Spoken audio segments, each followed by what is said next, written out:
Welcome to Out of the Box Radio with me, your host, Christine Blasdale. Out of the Box Radio is a weekly podcast of audible ear candy dedicated to bringing a fresh perspective on this thing that we call life. And each and every week, we're going to be diving into the topics that matter most with lively conversations on issues such as health, wellness, and transformational healing, all with the goal of creating a better world and becoming a happier human being. I will be your tour guide for this epic adventure, and each and every week, we're going to be embarking on a journey with the ultimate goal being transformation to our highest potential. And now, let's get out of the box. Hello, everyone, and welcome back to a very, very special Out of the Box Radio. I'm very, very happy to have a fantastic guest on today that I think you're going to be pleasantly surprised about the depth of knowledge that this woman has. Her name is Barbara Honegger, and she is a leading researcher, author, and public speaker on the September 11th Pentagon attack and the anthrax letter attacks as well. She has served in high-level positions in the U.S. federal government, including as White House policy analyst and special assistant to the assistant of the president in the first Reagan Administration, as well as project director of the Attorney General's Anti-Gender Discrimination Law Review in the Department of Justice. Her pioneering book, October Surprise, on the deep story behind the Iran side of the Iran-Contra scandal, now confirmed by formally classified documents, led to a full subpoena power U.S. Congressional investigation by the U.S. House of Representatives October Surprise Task Force. I want to welcome to this program my dear, dear friend, Barbara Honegger. Barbara, how are you? I'm fine, and there's a coincidence today. There is? And that is that I just learned from an attorney friend of mine in the Portland, Oregon area that Nancy Reagan just passed away. And yes, that's kind of personal for me because I worked in the Reagan Administration. There's a story behind that. How did a nice girl like me end up in a place like that? But that's another story. Oh, do tell. Do tell. Oh, you mean seriously? You want me to tell you that now? Sure. Okay.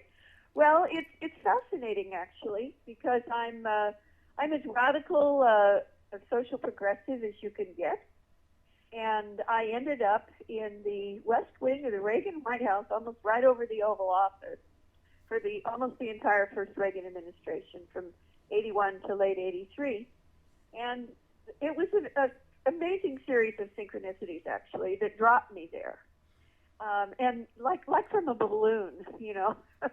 And what happened was I was one of those perpetual students at Stanford University. I love Stanford. My grandparents went there, my parents went there, my brother went there, I went there. His children went there. We're a Stanford family here, Stanford University in California. And I stayed after my undergraduate years. I was a graduate at large student, and I needed to earn money to pay my tuition. So I worked part-time, and I went to graduate school part-time for years in the graduate at large program at Stanford, and this was the 70s and 80s. So what happened is in one of the jobs that I had to earn money to pay my tuition, it was just a job that I applied for with an ad in the Stanford newspaper, the Stanford Daily, the campus newspaper, was at the Hoover Institution, which is the iconic, tall, tower-like building at Stanford University. I applied for a job there working for one of their many senior fellows. His name was Dr. Martin Anderson. And I was immediately hired, and I worked for him for over 6 years. And while I was working for him, about the second year, we did books together. I'm co-author with him on books on the military draft, which he almost single-handedly ended in the Nixon administration before getting out before Watergate. So I thought that was a very honorable thing to have done, and I was glad to work with him. So anyway, I was working with Marty Anderson when Ronald Reagan walked in the door and tapped Martin to be his chief domestic policy advisor in the Reagan campaign in 1980. And so a couple of days after that, Marty came into the office and put his hands behind his neck and feet up on my desk and looked at me with this kind of Cheshire cat grin. And I said, okay, what's up? And he said, well, Reagan has asked me to be his chief domestic policy advisor in the campaign. If he wins the 1980 election, he'll go to the transition and then the West Wing of the White House. So you have a choice. You can either come with me through the campaign in 2 weeks, or you can be out of a job and on the street. What would you like to do? Well, what would you have done, Christine? What would you have done? Well, be on the street or have a chance at the White House? You know? So anyway, even though I was completely apolitical at the time, I was studying neuropsychology and training vesicularist monkeys in complex auditory sequences in the hearing and speech science department. So I was a scientist, and I was only working on these military draft books with Dr. Anderson at the Hoover Institution to pay my tuition. And so here's this amazing opportunity. So I take it. I take the brass ring. And of course, Reagan won the election. So I was at the very top of the Reagan campaign at national headquarters in 1980. And I actually ran the policy and speechwriting office at the Republican convention in Detroit, Michigan in 1980, in the summer of 1980, and then Reagan won. And then I was at the top floor of the transition headquarters after he won, which is taxpayer supported in downtown D.C. And then, of course, I moved into the White House on Inauguration Day.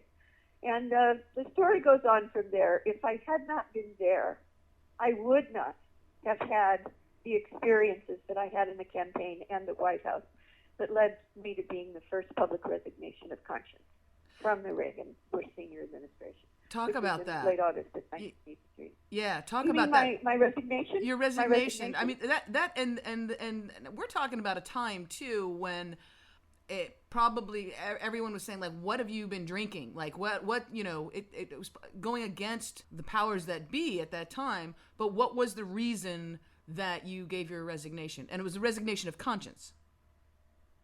It was. In fact, I was the first resignation of conscience from the Reagan Bush Senior Administration, and I did so on national television. It was either the Today or the Good Morning America show. So I actually resigned while, publicly, very publicly, on national television live while I was still in the job. And, I was like Dorothy in Oz being there in Washington, D.C.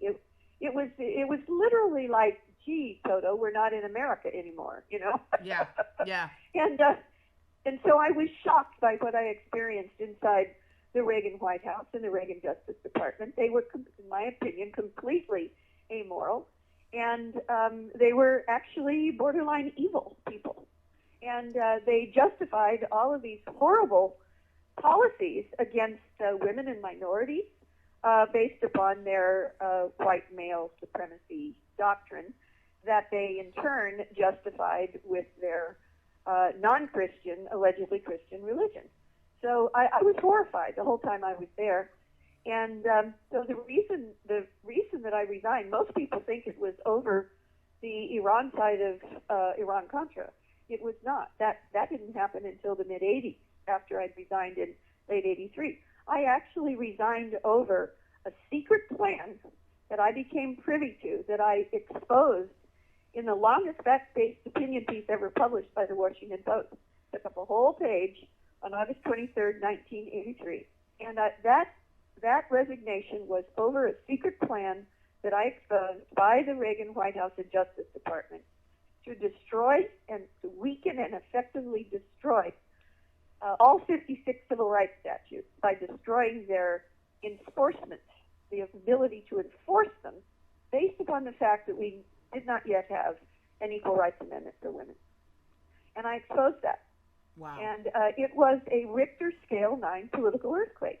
There was constant and escalating national and international headlines, first-page headline publicity for 10 solid days. And it only ended when the plane KAL-007 was shot out of the sky by the Soviet Union. Wow. So that's why I resigned, and it was a matter of absolute conscience. And to my shock and surprise, when you said that you felt like Dorothy in the Wizard of Oz, I can understand that. I mean, I've only visited Washington D.C. and I got to tell you, just landing there and being, just being in that area, in that tiny little area, I got creeped out. The energy there, and it was a time when most of the representatives and a lot of the politicos were not even there. But I did not like the energy of that place at all. And this is before I was like, really into, understanding what was going on or what has been going on there. Yeah. But it's a creepy place. It's a creepy place.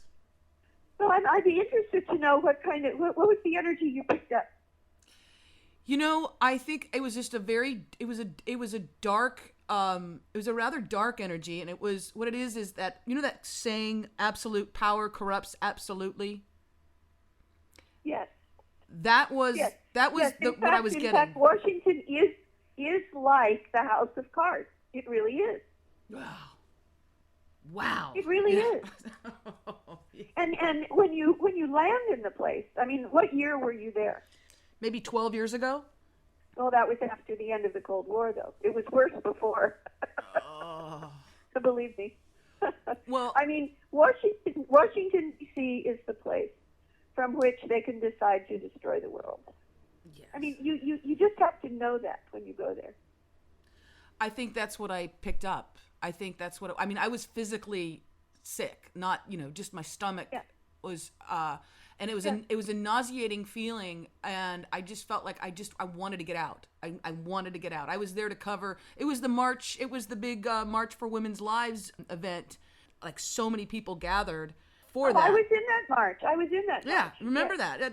That's what I was there for. I was covering it. So it was but I just wanted to get out. Even though there was some really beautiful, amazing people that came there, the feeling, the energy of that space was just creepy. Speaking of the White House and white male privilege, we have quite an interesting little political situation right now going on with the presidential election in particular. It's just crazy, but the candidate that is getting so much attention, as we know, Mr. Donald Trump. What are your thoughts on? Have you ever met Donald Trump? First of all, probably not. I mean, I don't know.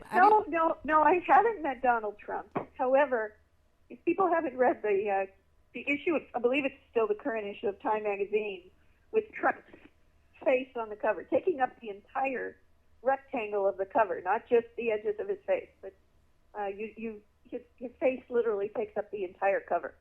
And when you read that article, the mainstream media is actually telling the truth about this man, that he is a racist. And let me tell you, he reminds me of the rise of Adolf Hitler. Mm-hmm. And in this article, you learn that his father, who was a real estate magnate also in New York City, that's where he got the training from his dad, that his ancestors are from Germany. Father came from Germany, and that they hid their German ancestry and claimed that they were Swedish. Okay. Now, he is a racist. I believe that that hidden behind all of this so-called excited revolution for Donald Trump within the Republican Party, allegedly. He's not really a Republican. He's bringing together all of the losers of the country. And that is such an irony, because he's a multi-billionaire. Yeah. He's like the Berlusconi of America. And look what Berlusconi did to Italy, my God. So this man, in my opinion, I think there are precious few minorities who support Donald Trump.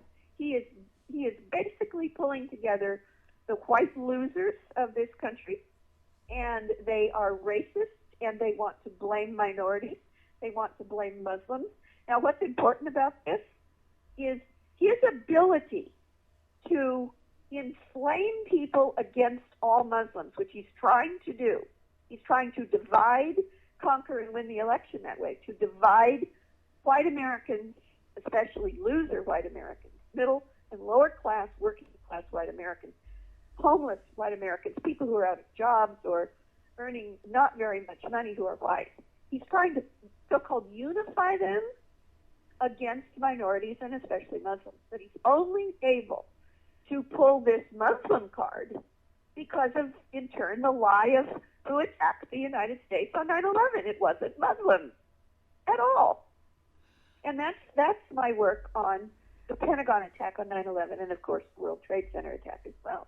We have absolutely proven that the real story at the World Trade Center and at the Pentagon on 9/11, which is now 15 years ago, over 15 years ago, or over 14 years ago, almost 15 years ago, was pre-placed inside the building explosives. Somebody might think, even if they knew the truth about the World Trade Center, that they were brought down by pre-placed explosives and controlled demolition. Not only World Trade Centers 1 and 2, the two Twin Towers, but also World Trade Center 7, 47-story office building brought down by a classic controlled demolition. It wasn't even hit by a plane. Okay, and it was owned by Larry Silverstein, who was the lessee of the World Trade Center towers. Obviously, there was pre-planted explosives in all 3 buildings, including the 2 that were hit by planes. The planes were not why the buildings came down.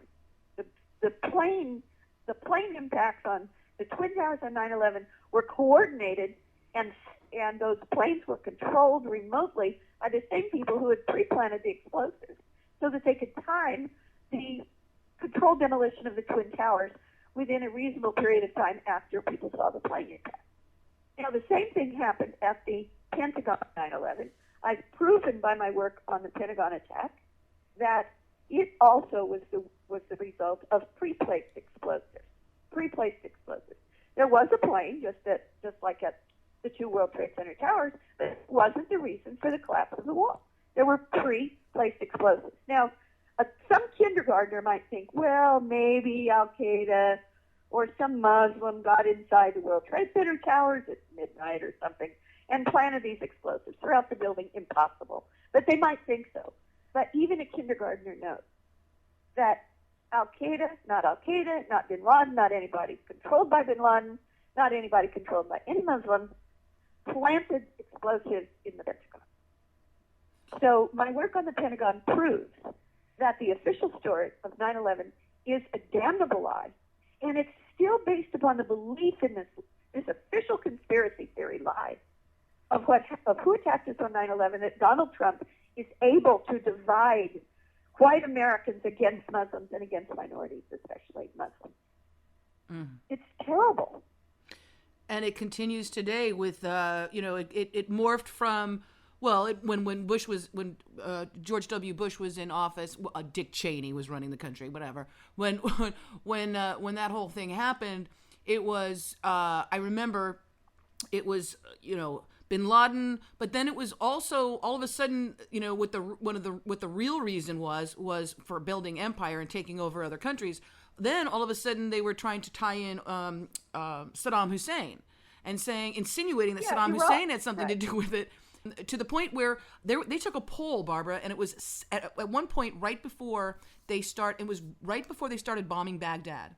The build up to this, they took a poll and 70% of the American people believed that Saddam Hussein had something to do with 9/11.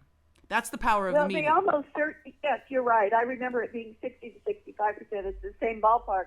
But, you can be almost certain that they went out of their way to make sure that they pulled the people who were watching Fox News because the propaganda of the conspiracy theory lie of 9/11 and the conspiracy theory lie of any link between Saddam Hussein and 9/11 was put out through mainstream television, especially Fox.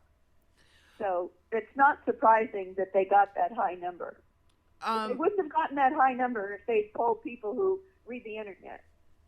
Well, exactly, and independent news sources, although there's so few of them. That's why I love, that's why I'm doing my own with this podcast. I'm doing my own show. I have several other friends that are in this business who are also just taking their own, work on the internet, because the beautiful thing about the internet right now is that people seek out the information they seek out the truth. And the work, one reason why I wanted to have you on the show is the work that you have done. Not only are you a very extremely brave woman from a historical perspective with the October surprise, the work that you've done with that, and of course your statement of conscience and your resignation. I just think you're someone that people need to know about. But also your work regarding 9/11, in particular the Pentagon attacks, is just spot on. You have a DVD called Behind the Smoke Curtain, What Happened at the Pentagon and Why It Matters, right? And in this... What happened at the Pentagon on 9/11, what didn't, and why it matters, yes. And in this, you have featured in there as well a woman by the name of April Gallup. Can you let our listeners know who April Gallup is? She's also quite a brave woman in my book as well. Yes, she's very, very brave, yes. I will tell you that in just a second. I do want your listeners to know that Behind the Smoke Curtain, my DVD on the Pentagon attack, which every American, everybody in the world really needs to see it. It's based upon, you see, I was the senior military affairs journalist at the Naval Postgraduate School here in Monterey, California, where I'm doing this interview from, the Monterey Peninsula of California and the central west coast of California. I was the senior military affairs journalist at the United States Navy school, the university called the Naval Postgraduate School, for 15 years, until my retirement just a few years ago, about 3 years ago. And in that position, at the Naval Postgraduate School, which is our U.S. Department of Defense, the Department of Defense's premier science, technology, and national security affairs graduate research university for the whole planet. So I was the senior military affairs journalist there, and you can imagine what kind of a catbird seat I was in. For 15 years, I was able to interview everybody from whoever was the Secretary of Defense to the CIA director to the head of special operations for the Pentagon, all the way down. And I interviewed these people after 9/11, and the chairman of the Joint Chiefs of Staff, and even the head of NORAD, General Ralph Eberhard, on before, during, and after 9/11. I interviewed him. I don't think anyone else in the world that he's given an interview to. So all of that information is in Smoke Curtain, Behind the Smoke Curtain, which people can see free on YouTube. Just put in Behind the Smoke Curtain, and the one that comes up at the top, there are a lot of them that are mine, but because they've been put out on many different YouTubes, but just click on the one at the top that has close to 200,000 views and watch that. Now, you can also order your own DVD on Amazon. Just plug in under videos, plug in Behind the Smoke Curtain. So I wanted people to know where to get the fundamental information they need to know for certain, based upon interviews and proof from the people who ran the Pentagon on 9/11, whom I've interviewed, and visual proof and auditory proof that the real story of the Pentagon attack on 9/11 was pre-placed inside the building and outside the building explosives. Okay, so now to move on to your question. One of the most important witnesses, too, pre-placed inside the building explosives on 9/11. And again, if they were pre-placed, the official story that Flight 77 hit the building on 9/11 and is the cause of the damage at the Pentagon on 9/11 is a lie. So one of the most important witnesses proving this is April Gallup. She was with the Army. She worked in the office of the Secretary of the Army on 9/11. She had just returned from maternity leave. She had her infant son with her, about 3 months old. First time back at the Pentagon that morning after 3 months leave, pregnancy and childbirth leave.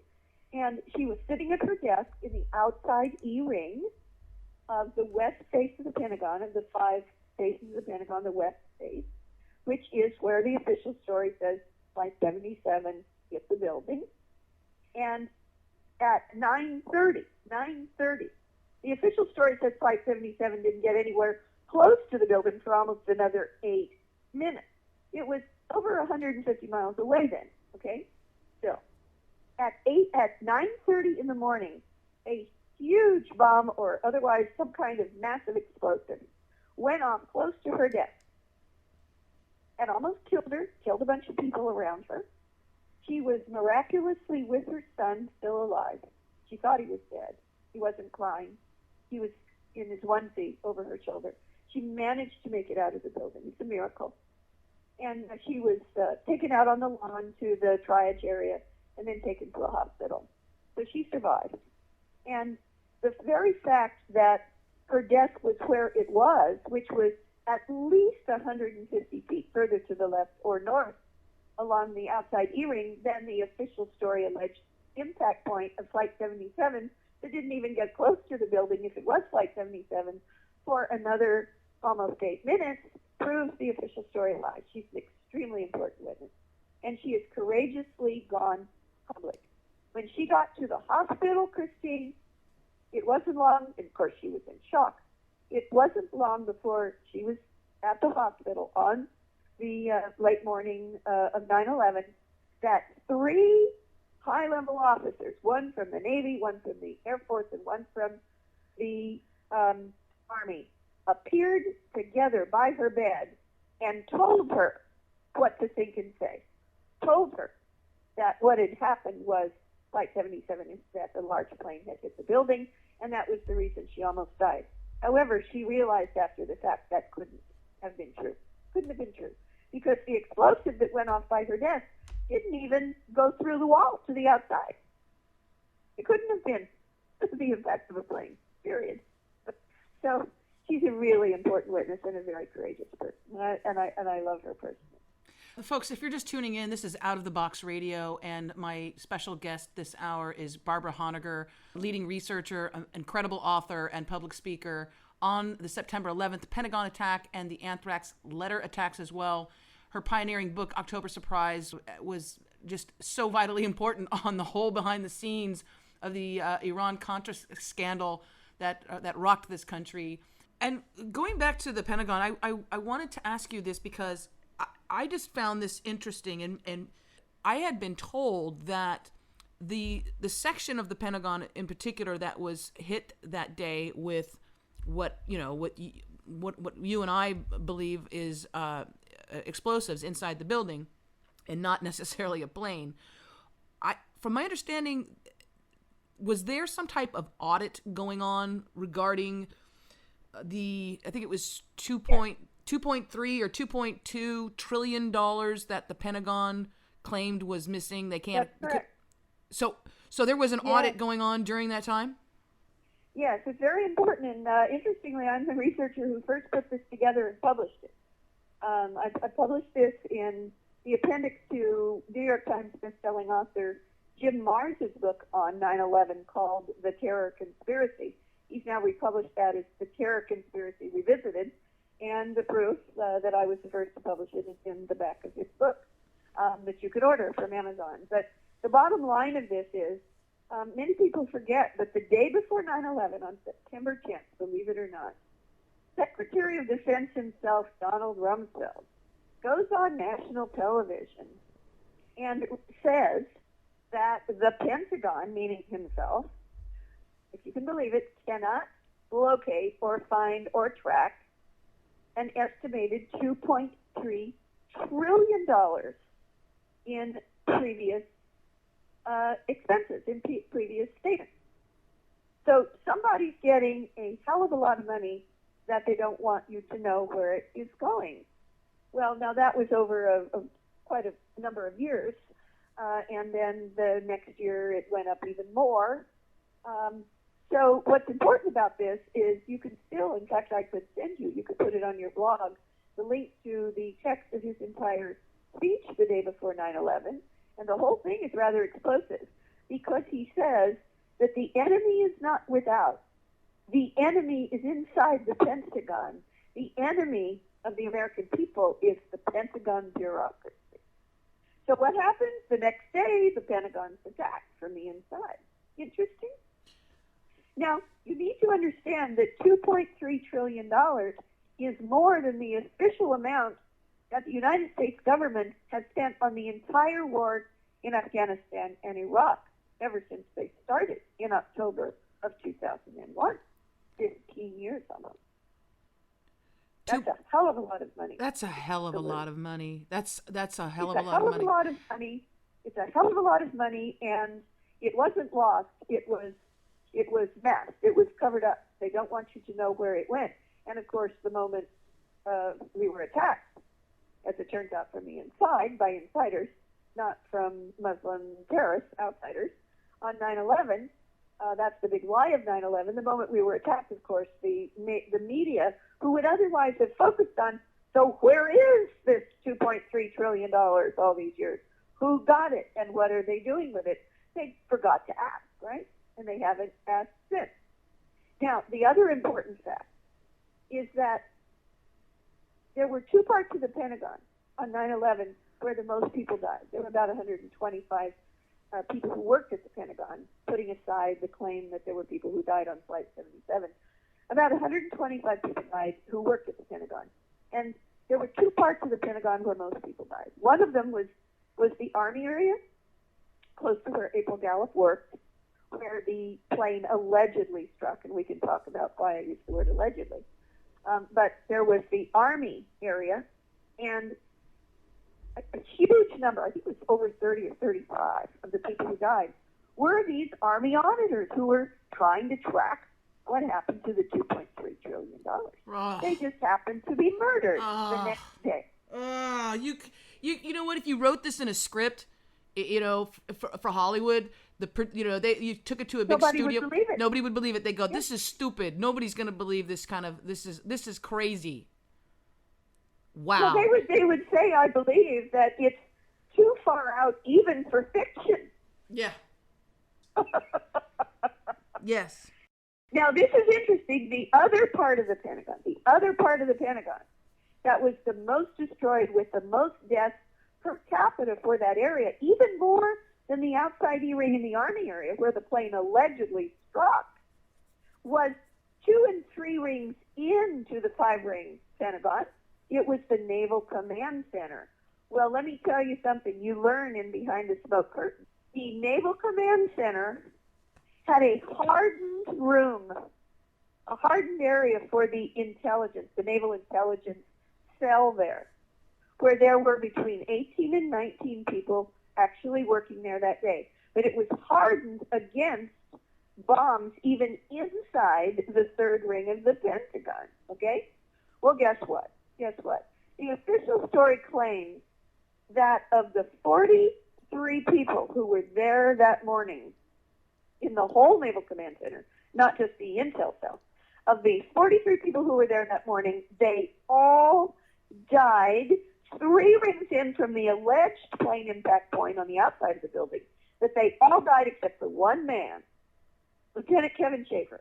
And Lieutenant Kevin Schaefer, do you think it's a coincidence, Christine, that Lieutenant Kevin Schaefer was hired by the 9/11 Cover-Up Commission to be the chief researcher for Team 8, which was the sub-team of the 9/11 Commission alleged investigation that was supposed to tell us in the 9/11 Commission report the truth about what happened at the Pentagon? And what you learn in Smoke Curtain is that at the Naval Postgraduate School, where Kevin Schaefer had worked just before going to the Pentagon by coincidence, I knew him.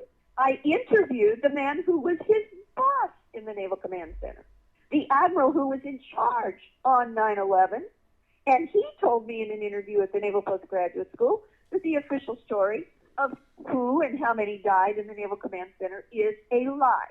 So we're being lied to. Every single aspect of the 9/11 official conspiracy theory is a lie. Every single part of it, Christine. I know. This is what makes me crazy, especially since it morphs into, this and that and Al Qaeda and then now ISIS and, all of this stuff. It's such a nightmare. But I want to... And most people don't understand this. It's very important to understand that every single thing every single Hellfire missile from a Predator drone that is killing innocent civilians to this day in Afghanistan and Pakistan and now Somalia and probably in Yemen, Syria, throughout these countries in the middle, and Syria in the Middle East, with the exception of Syria, they are all still, and I put legally in quotes, legally justified by the Authorization for Military Force, the AUMF, that Congress was foolish enough to give George W. Bush and Dick Cheney right after 9/11 the authority to go after who they claimed attacked us, bin Laden and company, in Afghanistan. That same AUMF, Authorization for the Use of Military Force, based upon the official lie of who attacked America on September 11th, to this day it's still being used for all of these vicious attacks that kill innocent civilians. And Marjorie Cohen's work, the great attorney and activist Marjorie Cohen, whose book Drones proves that the Pentagon and CIA intentionally attack civilians. They don't always intentionally target civilians in Afghanistan and Pakistan, but they often do. They often intentionally attack civilians. So all of these are still justified by this massive blood libel of who attacked America on 9/11. All of it to this day. So Barbara, the question that begs to be asked here is, what's the end game? What is the end game? Is it empire? Is it just to control? Is it to control the world? Is it like with the PNAC, the Project for New American Century, those cats and their designs on the Middle East? You know, all of the countries that they, like 7 of them that they wanted to get, they've gotten all of them except for Iran. What is the No, goal here? They haven't gotten Syria. But what's the goal? What's the end game with the whole thing with 9/11? What people need to do, they really, I'm going to give you a thumbnail answer, a nutshell answer, but people need to see the proof of this. They need to watch Behind the Smoke Curtain on YouTube, or you can order the DVD also if you want on Amazon, but you don't have to pay for anything. See, it's free on YouTube. Plug in Behind the Smoke Curtain. Click on the one at the top that has almost 200,000 views at this time. The very end, you need to see it from the beginning to get the proof. But the last third of Behind the Smoke Curtain is who did it and how we know. And the answer to your question is yes. It was the Zionist neocons, the so-called neoconservatives. These people, most of the people who did 9/11 are dual, to this day, they were then and they still are, dual Israeli-U.S. citizens. But their loyalty is to Israel, and their loyalty is to the Likud right-wing, radical right-wing in Israel that Netanyahu represents and leads at this time. And their goal, and they said a year before 9/11, in their Project for New American Century document, written and signed by all these Zionist neocons, who are dual Israeli-U.S. citizens, who then took over all the levers of power in the positions appointed by George W. Bush and Cheney into those positions, to be in the position to plan, to execute, and cover up the real insider attack of 9/11. They said a year before 9/11 in the PNAC, Project for New American Century document, they said that their goal was to take out the regimes, meaning the governments of 7 Middle Eastern countries, and to basically reduce them back to the Stone Age. They're doing that. Now, they failed with Iran so far because, thank God, Obama and Putin agreed to allow Iran to have its nuclear agreement. So Iran has been taken off of the agenda, and it appears that Syria has been taken off of the agenda. Finally, Obama woke up after 5 of the 7 countries that they said they were going to destroy, they actually destroyed. So they've been stopped, I believe. But I'm telling you, if a Republican gets in, they will go back and they will take them all out. Talking about the Zionists wanting to rule the world, and they're using the United States, or trying to do it. Right. Well, we're the military thug, right? We're the meat. Exactly. We're the arms. They don't have the military might to do anything but defend themselves. They don't have the military might, and they don't want to expend their own lives and blood and treasure to destroy these countries around them in the Middle East and reduce them to rubble, so that they won't in turn invade them and attack them like the Arab countries did in a number of wars in the Middle East previously. Their goal was to use the United States military, and they needed the pretext of the lie of who attacked us on 9/11 to do it. Well, and they succeeded. 5 out of the 7 countries so far. I know that, people think that if a Democrat does, get into the White House, that the chances would be less. But with Hillary, she seems quite war hawkish to me. Bernie, no, I don't. I think Bernie would not want to. I think he would scale back a lot of these things that are going on. I don't know what his chances are. I think he's an actual really good guy. So I would worry for his safety if he was the nominee. You know what I'm saying? Yeah, I do too. I would really worry for his safety because they won't let him in. The powers that be will not let him in. The powers that be will let Hillary in, or God help us, Trump. But I know they don't want Trump. They do not want Christine. They do not want Trump. They've pulled out the stops to try to stop Trump. They don't want Trump. They pulled out Romney because they can't control him. To try to stop. Because they can't control him, right? They can't. Exactly. They can't control him because he doesn't take PAC money. That's how they control. That's how the Zionists control people. They either get something on you, they corrupt you, they get you in bed with a prostitute and take videos of it and then control you. That's what intelligence agencies do. They use pharaohs and that kind of thing to entrap people and then control them. But the other way they control them is through money, through huge donations to get them into office, and then the threat of pulling the money out so they wouldn't get reelected. Everybody knows that. And the Zionist lobby in Washington, D.C. I mean, Ariel Sharon bragged. It's on the internet. You can see him say it. That everybody knows that we own the U.S. Congress. Yes, they do. Wow. Now, speaking of that, I'm running for Congress. Oh, yes. And if I win, they will not control me. They will not control me. So let our listeners know you're running for Congress in what district? What? Yes, I'm running for Congress in this coming election, 2016. The primary will be June 7th, as it is throughout California. I'm running in California Congressional District 20, which is the greater Monterey Peninsula, the central coast of California, where I'm doing this interview from. So we're moving forward with this campaign, and I'm very excited about it because I feel I am a true independent. On the ballot, when it says party affiliation, it will say none by my name. I am nonpartisan. I am a true independent. And I think that people want to reject both parties now. They know that the money, they don't know that the Zionist money mostly controls both parties. No, but they know the money does, and they know the corporate influence, the multinational corporate influence. Yes. Yeah, I agree. Yes, they know about that.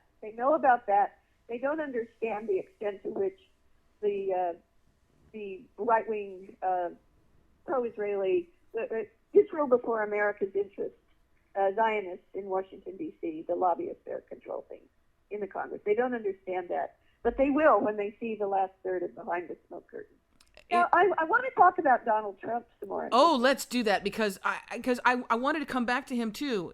You must be psychic. That laugh. Actually, I probably am. I'm a very spiritual person. I believe that three's a crowd. I like talking one-on-one to people. It's the only real conversation and exchange of information you ever have in life. Yeah. Yes, I'm very spiritual, and I was actually kicked out of the Episcopal Church at age 6. Yay! Yeah!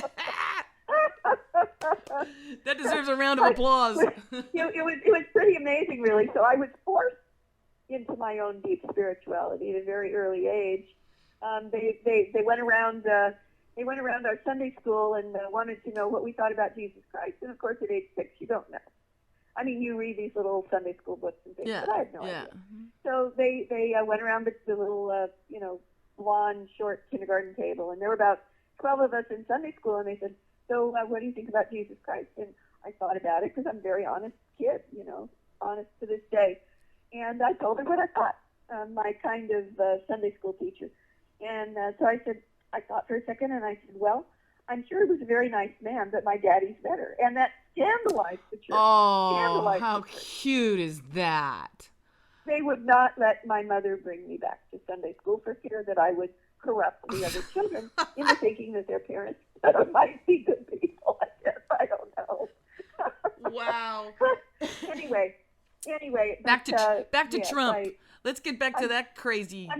I don't know about psychic, but I'm a very spiritual Yes, person. no, you are. I know. That's also why I think what motivates you and moves you to speak out on the truth. I think that's a great large part of it, because speaking the truth it's not the most popular thing sometimes, and it can be scary, and it takes a different kind of faith, a different kind of faith in doing what's right. So I Well, actually, it's very interesting. You should use the word faith. I do not base anything on faith if I can avoid it. mm-hmm. I am a person who wants knowledge. I don't want to believe things. I want to know things. Right. So from my personal experience, I know that the universe responds when you act courageously.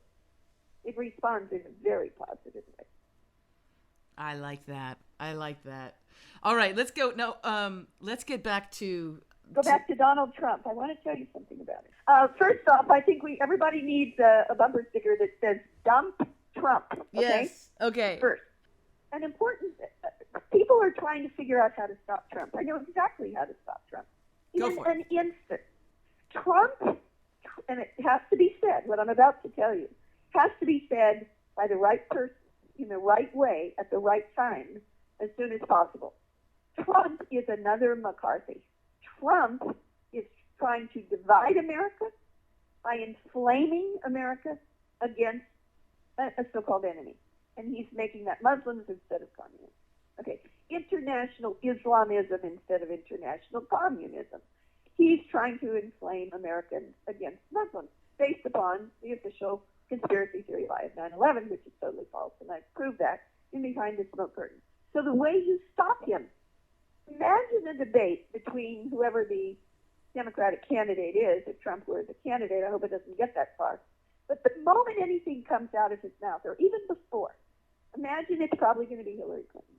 Imagine Hillary Clinton turning to Trump and with complete contempt in her voice, saying, and force, saying, "Mr. Trump, have you no decency?" Which is the line that was said by a senator to Senator McCarthy that ended his entire bigoted campaign instantly. And the media will love it. They will instantly recognize it as what was said to McCarthy that ended his campaign, dividing America. Somebody has to do that, and they have to do it soon. I don't even know if that'll work. I feel he's the bully. Do you know what I'm saying? He's the bully that when you were a kid would just torture, when he was making fun of the person who had disabilities, the reporter, I think he was from Newsweek or something. He was a journalist, and he has some type of physical disability, and he was up there mocking him, and he's just a bully. And I think that there are people in this country. Yes, but remember, Christine, and when you read the current, or I think it's still the current issue of Time magazine, with Trump's face taking up the whole rectangle of the cover, you got to read this article. There are two articles. I'm going to. Mm-hmm. What you learn is that not only does the author of the article understand this and say so, but he quotes Trump. He was on Trump's campaign plane. Trump has a Boeing 757 of his own with, gold-plated seats. And this reporter was on the campaign plane interviewing him. And in this interview, Trump states that he knows that he is ahead and able to get by with what he's getting by with because he is so controversial that the media keeps covering him. He's only spent $11 million of his own money compared to $80 million by Jeb Bush, who just had to suspend his campaign because the media wouldn't cover him. Trump gets covered, but it's only because the media covers him 24/7, anything he says, that he is ahead so far. Once the words come out that are connected to McCarthy, the media will report that. The media will report that.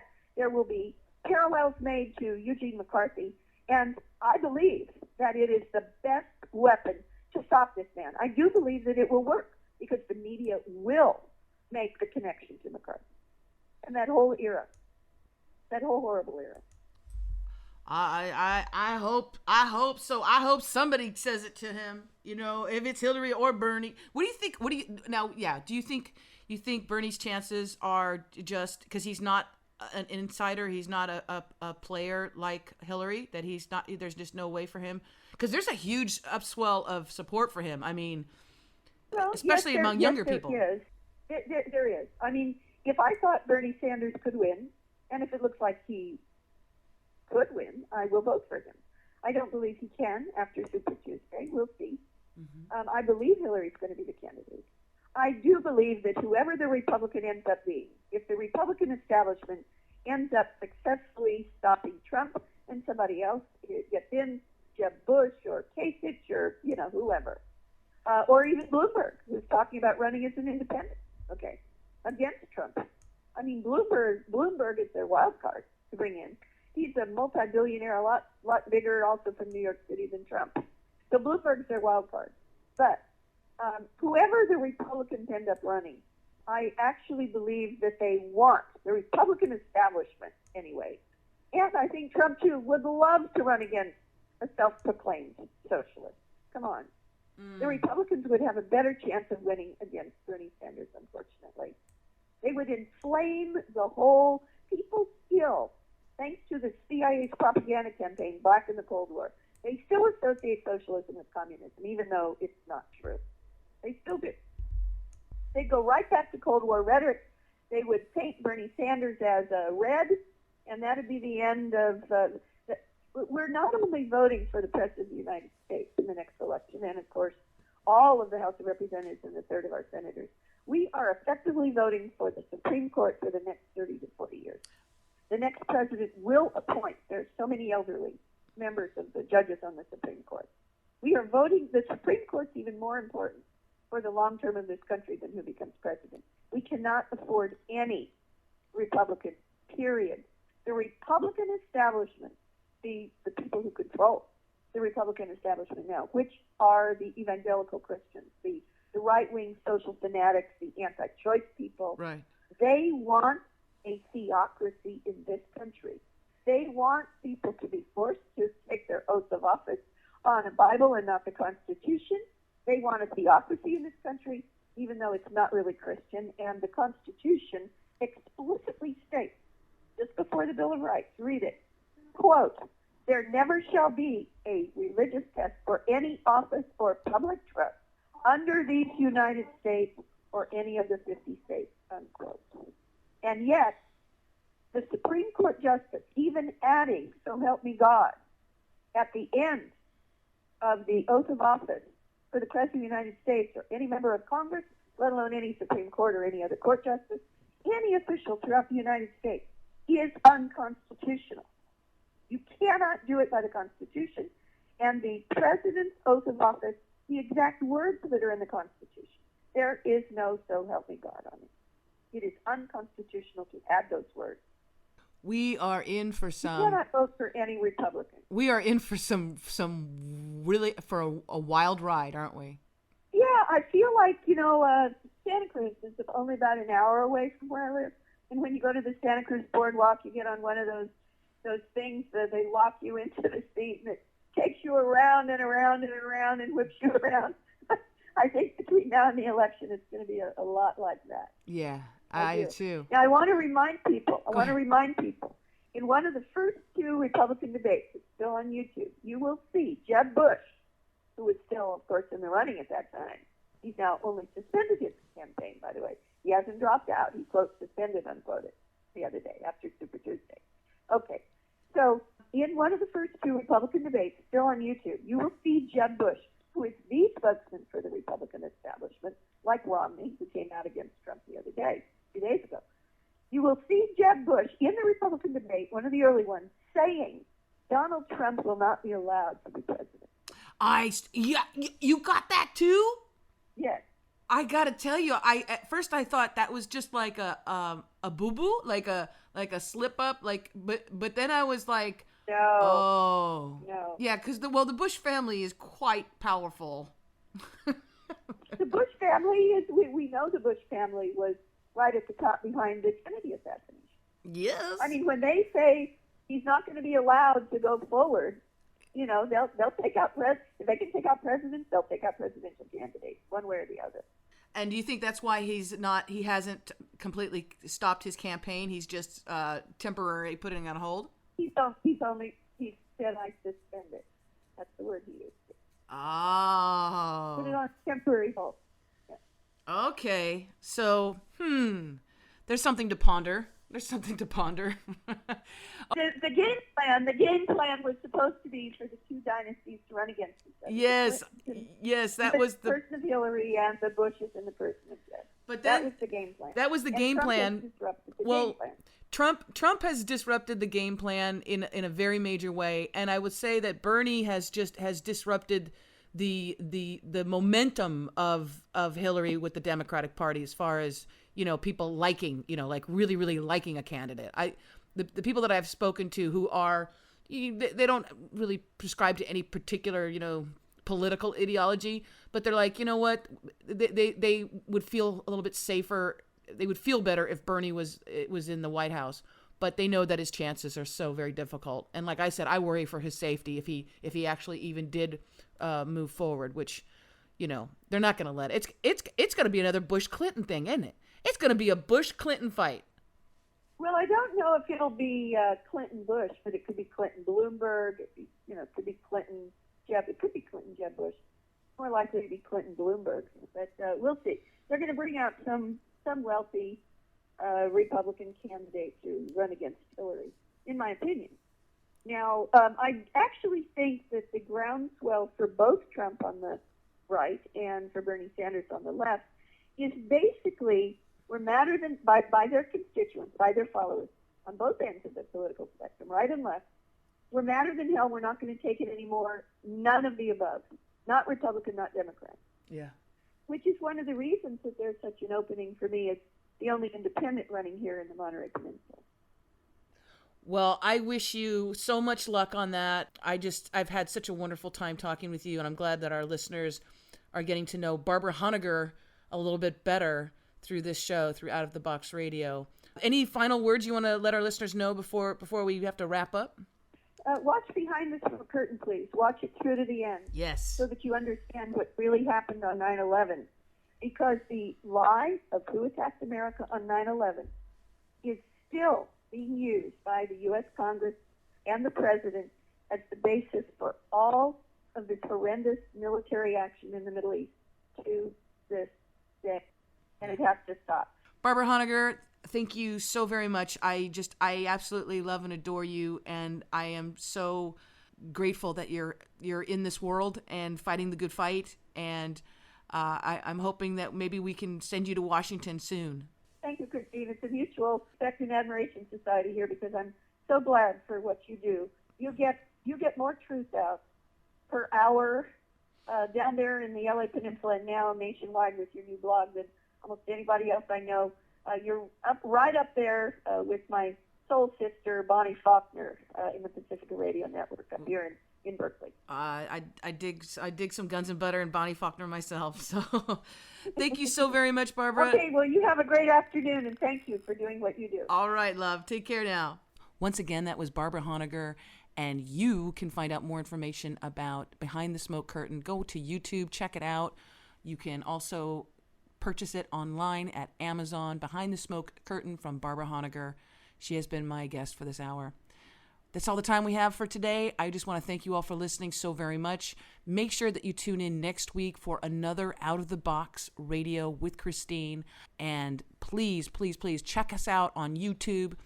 Like us, subscribe to us. Check us out on iTunes, subscribe to us, and let your friends and family know about this program. Thank you so very much. And until next time, always think outside of the box.